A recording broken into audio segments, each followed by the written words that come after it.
Hello, hello! My name is Callista, and welcome back to Dragon Age Inquisition. In the last episode, we completed Dorian's personal quest. His father did apologise to him for his behaviour, but, you know, there is still damage to that relationship. It's gonna be a while before they can get that bond that they used to have. And as you can see, Giselle is now properly shouting at Dorian. He's no longer stood over there. He's come back so that he can slag her off to her face. Now then, is everything okay? Oh, What's going on here? It seems the revered mother is concerned about my undue influence over you. It is just concern. Your worship, you must know how this looks. You might need to spell it out, my dear. This man is of Tevinter. His presence at your side, the rumors alone. Madam, all of these rumors are because he's from Tevinter? What's wrong with him being from Tevinter, specifically? I'm fully aware that not everyone from the Imperium is the same. How kind of you to notice. Yet still you bow to the opinion of the masses. The opinion of the masses is based on centuries of evidence. What would you have me tell them? The truth? The truth is I do not know you, and neither do they. Thus, these rumors will continue. There's no need to worry. Tell me about these rumors. We do not serve the Chantry. Ooh... We can say this until we're blue in the face. Everyone thinks we serve the Chantry, like... Here's the thing, she's being very vague. There are rumours. Care to tell me what these rumours are exactly, madam? Oh, I'd like to hear what these rumors are exactly. I could not repeat them, your worship. Repeat them. So you've shared them before. See, I meant no disrespect, Inquisitor. Only to ask after this man's intentions. If you feel he is without ulterior motive, then I humbly beg forgiveness of you both.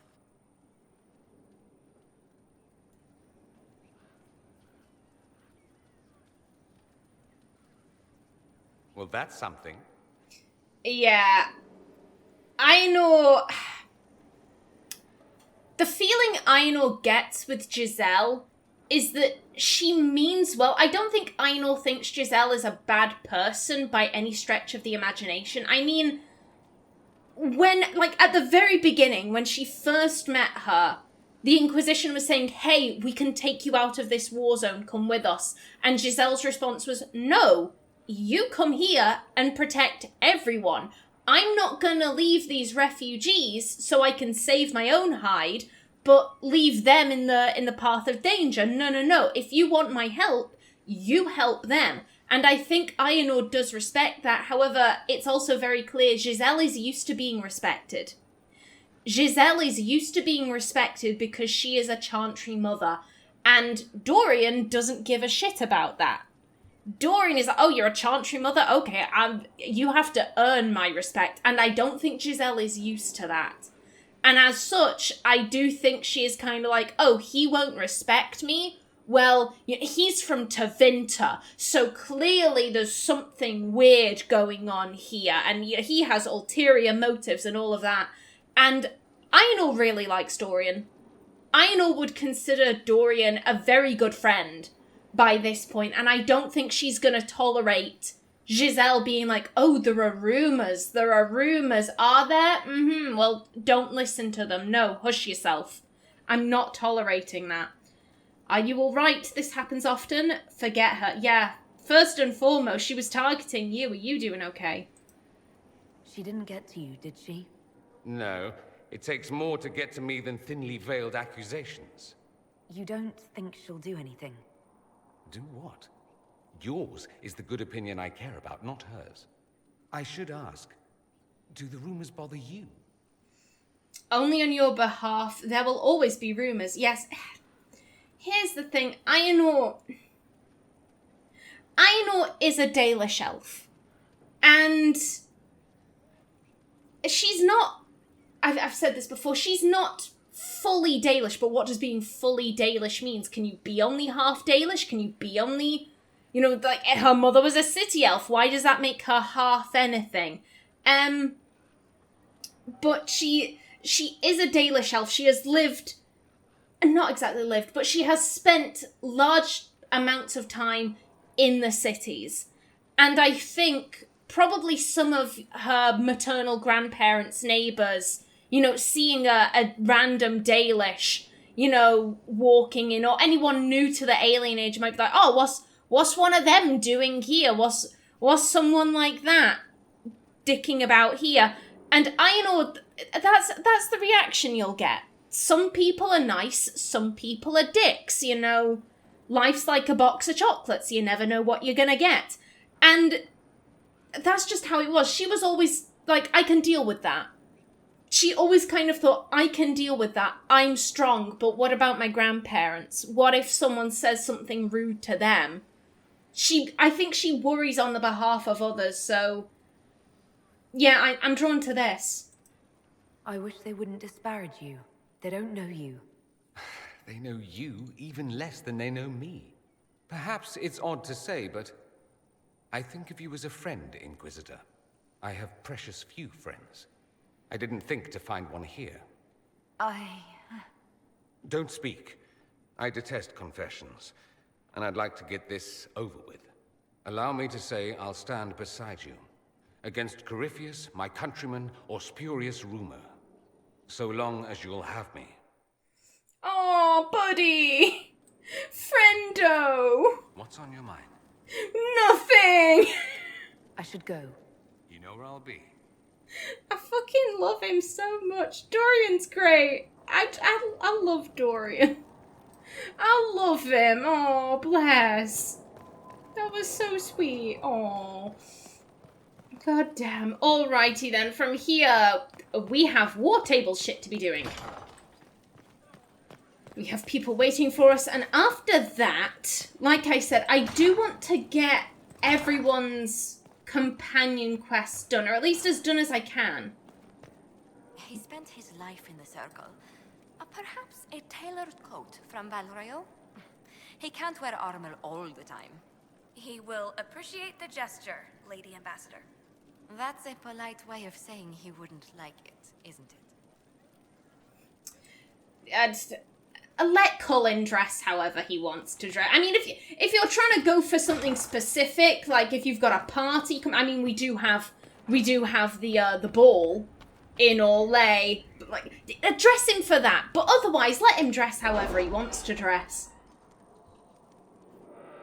If being in armor makes him feel safe, then fuck it. Let the man wear his armor. Okay, what do we have? Who was off doing what? Judgment, the magic used in Redcliffe. Inquisitor, here are the results of my research. I trust they're satisfactory. Your spy master said she might let me stroll around without my shackles if they please you, but sing no false praise on my account. Girion Alexius. Thank you kindly. And I assume the other two are over here. Measure veil strength. Inquisitor, the experiment was a success, and these readings are remarkable. By overlaying the relative strength of the veil over maps of Orlais and Ferelden, I have extrapolated points where small rifts are more likely to develop. This should let us deploy Inquisition forces more wisely while still protecting people who would otherwise be threatened by demons. In addition, I have located one node of possible interest in the Hinterlands, a very large rift that has not yet opened. It may be worth investigating the area. Solas. I have not asked in a while. How goes the hunt for Samson? We're close. I know it. If I can help you any further... Thank you. I appreciate it. And a crew of adventurers. Another delivery from the travels of Sutherland's company. The group may not be on the minds of heads of state, but they've certainly brought the word of the Inquisition to any number of people. Hey, get in there, Sutherland. Get in there, lad. Alrighty then, I'm gonna figure out who I'm sending where, so be back in a minute. Okie doke, and I have decided. So first things first, reports of Darkspawn activity. There are reports of Darkspawn activity on the Storm Coast. While the area is sparsely populated, the Darkspawn pose a significant threat to travelers, as well as to Inquisition soldiers stationed on the coast. Should the Darkspawn branch away from the region, villages further inland may be at risk. Josephine is not participating. Liliana says it's risky, but a few scouts could sneak past the Darkspawn and try to determine where they are coming from. Cullen says the Darkspawn are emerging from underground. Our soldiers can sweep the area to determine where they're most concentrated. I think Aenor would want to send the soldiers. Liliana even admits that sending the scouts would be risky, and Aenor has a history with Darkspawn, and I don't think she'd like to take any unnecessary risks. Sending, a large group of people en masse with, tough armor, lots of swords, I think she'd feel more comfortable doing that. To work? Indeed. Power for a price. A formal document with impeccable filigree. It is time. The Inquisitor commands a small kingdom. It is time to exercise the weight of her influence. There remain uninvolved and uncommitted lords and ladies, bands and earls. Where they could not be engaged with plight or passion, they can be compelled through mercenary means, but there must be a display. Make it known that the Inquisition has weight, and the boons and the dispensations of the powerful will be open to you.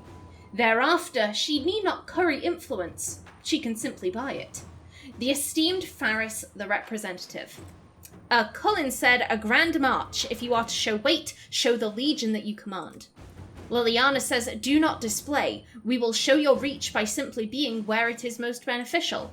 And Josephine says, a fate of your own to display the allied and powerful. I'm drawn to this. Having a nice little fate would be...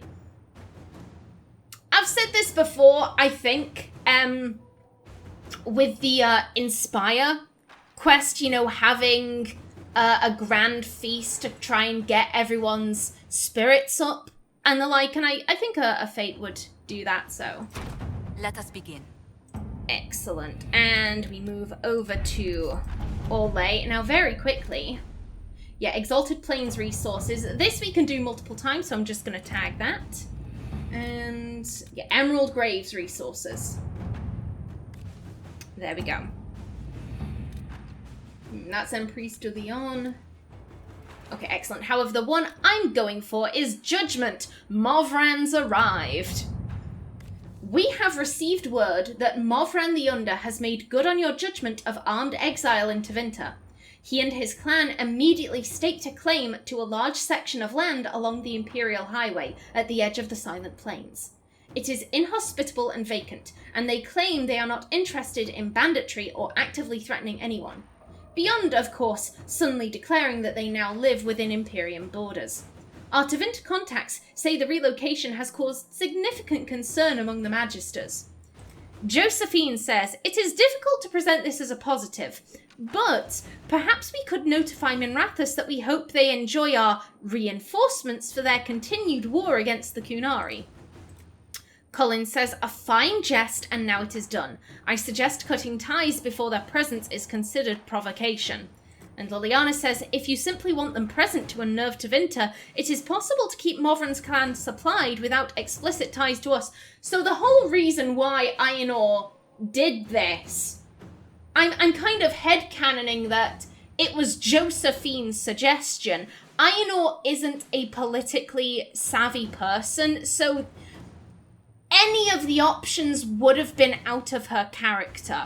Her sitting there and basically being like, let me do political gubbins. It's just not within her character. So I imagine that she has some notes, maybe like scrawled on her hand. Maybe she has some paper that she stuffs, down the side of the throne. And it's all of Josephine's suggestions for what can possibly be done. And here's the thing with Movran. If you don't remember, he threw goats at Skyhold's walls, and we arrested him for that. However, he was throwing goats on our walls because we had killed his son, and therefore he was reacting, as is his custom, by smacking our holdings with goat's blood. Yes, his son attacked us first, but that didn't seem to be the issue. It was the fact of, you killed my kid, therefore I put goat's blood on your house, and now you're arresting me for my culture, thanks. All of the other things we could do, like, we could toss him out of our lands, but here's the thing, what lands do we own? We have Skyhold. It's a castle that we're currently squatting in. We don't own it. We don't own the land it's on. So that felt really weird. We could toss him in a gibbet, again, punishing him for complying with his culture. That didn't sit right. So the only one that was left was arming and exiling him to Tevinter. So I headcanon that was Josephine's suggestion. So Aenor, she's like, right, what are we doing now? And Josephine's like, I guess we could, send a letter to Minrathous and say they're reinforcements. Aenor's just looking at Josephine like, what? Madam, did you have no game plan? Here's the thing. On one hand, I do think this would fit. Aenor, she's kind of just like, oh shit, what have I done? We should just ignore this. However, I think she kind of feels a little bit guilty. She's like, shit, I sent these people all the way to Tevinter, assuming that Josephine had some kind of plan. She clearly doesn't, and now they're on the opposite side of the world.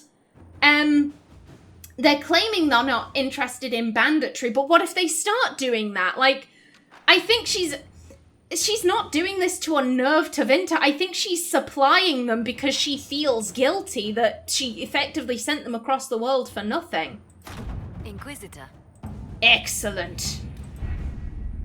Alrighty then, let me go back to my timer. It's already back on. Lovely jubbly. I'm not making the same mistake as I did a couple of episodes ago. Now then, I was going to head back to the Hinterlands because there is a room that no, cancel. Okay. Can I travel straight to here? Okay, excellent. The party I want... Also, I do believe Dorian's tarot card has changed. Nice. The party I wanted was Cassandra, Cowl, and Vivienne. Just for a minute.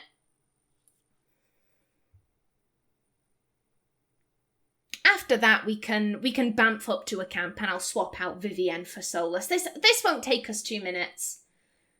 After that, we're gonna head to Val Royeaux and see what Josephine needs our help with. On forwards.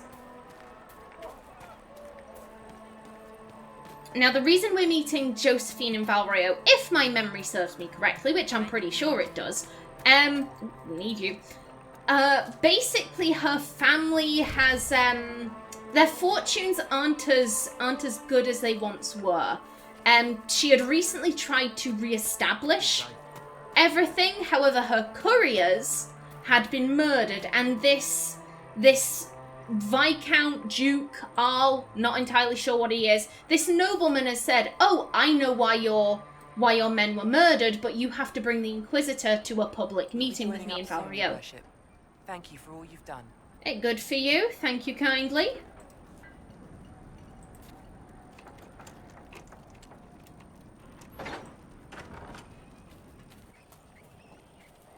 The Venatori created the Oculara to search for something. Something like those strange shards.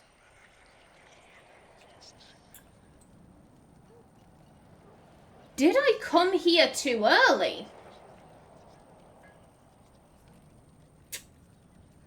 Okay, that was not what I expected to hear. I guess maybe something is unlocked. Thank you, Colin. I'm guessing something is maybe unlocked later on. I'm gonna talk about it now. Basically, these are the skulls of the Tranquil. I think someone asked earlier on in the game what happened to all of the Tranquil that were with the mages in Redcliffe. And here they are. This is them. The Venatori, obviously they're rather perturbed by the Tranquil. They didn't want to keep them around, but the mages were like, no, you, like, where are you taking them? Like, you have to keep them, you can't just kick them out. So they found an alternate purpose for them, and that was killing them and implanting these crystals in their skulls. And Vivienne's line is very interesting, because she comes in, sees this, and basically says, I thought the Tranquil would be safe with the mages. I was so stupid. Something to that effect, but she starts berating herself for not making sure that the Tranquil were safe. Everyone says Vivienne doesn't give a shit about much besides herself, and I do agree with that. I think she is interested in her own power, but to say that she doesn't care about anyone besides herself, I think that people want to hate her. People think she's a bitch, therefore she can do nothing right. Now you could argue, oh well, it's a show. She's putting on a show. For who? She's clearly stated to Varric that she doesn't give a shit about any members of the Inquisition because they aren't members of the Imperial Court. Why should she give a shit about their opinion of her? We have no power over her. We have no sway. It would be a show for which she had no audience, and Vivienne wouldn't do that. I do genuinely believe that she thought, oh, they'll be safe. I don't need to worry about them. I can think about all of this other stuff I had on my plate. And then she sees this and thinks, oh, shit. I made a terrible miscalculation there. That wasn't right. Fuck. I do think she genuinely feels badly for the Tranquil. They're Tranquil skulls. Oh! They couldn't fight back when it happened. They couldn't ask for help. I would have heard. I would have helped. I would have stopped it. Every ocularum is made from the skull of a Tranquil? I had hoped they were safe with the rebel mages. I see that I was mistaken. I had wondered where they had gone. I should have looked harder. I'm sorry. I'll find who did this. I will stop them. It seems I spoke too soon. However, again, did you hear that? Did you hear the emotion in her voice? There was genuine pain there. I swear down, I'm not hearing something that isn't there. There is genuine pain there. And what is the point? What is the point for her to fake that? Because who are we gonna go tell? The rest of Thedas doesn't give a shit about the Tranquil. If we say to any member of the Imperial Court, oh, Vivienne cares about the Tranquil, that would probably look badly on her. They'd be like, oh, why would she care about those freaks? That is genuine pain she is feeling there. That is genuine remorse of, I thought they'd be safe, and I made a mistake, and now these people are dead. And I feel badly. Like I said, Vivienne isn't just, oh, she's a heartless bitch who only cares about herself. That is an incredibly two-dimensional way of looking at her. Even with characters I dislike, like I said, I don't like Sarah. I'm sorry, I just don't like Sarah. Why can't we read any of these books? What's going on? I'm very confused. Even with Sarah, who I really don't like, when she does something I like, I point it out. If there are unfair thoughts about her, I feel like I said, like, oh, she's so immature. I'm like, well, she is young. She's young. What do you expect? You can't expect the emotional maturity of a 40-year-old from someone who's in their late teens to early 20s. That doesn't make any sense. I hate seeing three-dimensional characters be flattened into 2D versions of themselves. And that is so often what happens with Vivienne. That is so often what happens. Okay, everyone come along. If you are to fight alongside us, Cowl, I expect you to follow orders. The Inquisitor believes you wish to help, but I will not allow you to threaten innocents. Yes. Help the hurt, save the small. If I become a demon, cut me down. Do not doubt me. I will do it. Good. You're serious, aren't you? Yes. I hope you are too. I'm sorry for running away in the middle of that, but she started walking up to me. She was like, hey guys, I heard you talking. And I'm like, no. No, I'm not having you interrupt another party banter. No, thank you, madam. Oh, Cowl is being serious. Cowl genuinely doesn't want to hurt people. He is taking responsibility for, you know, if I become a demon, I want to be around people who will cut me down. I'm doing the responsible thing. I'm not surrounding myself with people who would have no chance of killing me. Yes, it'd end in my death, but no one would get hurt. God, I love Cowl. I love him so much. Now then, if I remember correctly, this rift... Hello there, Ram friend. Yeah, the rift, it's in, it's actually in a dungeon that we were in previously. It should just be up here, I think. Fingers crossed I haven't gotten confused. Yeah, I think it's this one.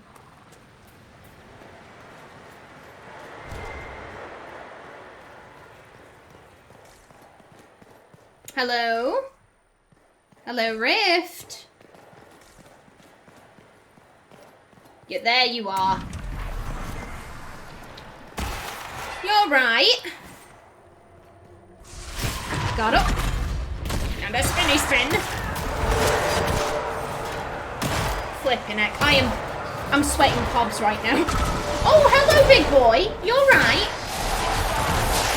All I was going to say is that I'm sweating cobs and I do not need to be seeing fire demons right about now. Come on. Take him out. Take him out.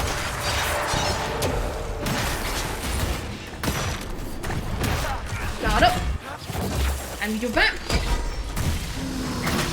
There we go. Now then. You next, I think. Come on. Pat it. And a spinny spin. Yes. 6 sip. Got up. And a ramming speed. And about. Come on, we got this. We've got this. I have no idea where Aenor is, but... Okay, am I free? Am I out? What's happening? Where am I going? What's happening? Are you not dead yet? Okay, there we go. You're down. Oh, no you don't. No you don't. Scream. And you're back. There we go.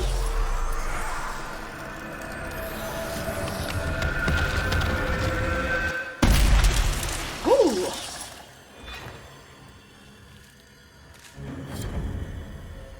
Flippin' heck. Still excellent. Excellent work, guys. We were able to take that thing down, no problem. It seems like it had only just opened, too. If Solas was saying that his calculations implied that it'd be closed, how do I leave? Would like to leave, please, but this place is so damn dark. There we go. Daylight at last. Now then, you know what? I see you. I saw that red dot. Yep, that's the only thing we have here. So, let's head to Val Royeaux. And Josie is right over there, so... Come on, people.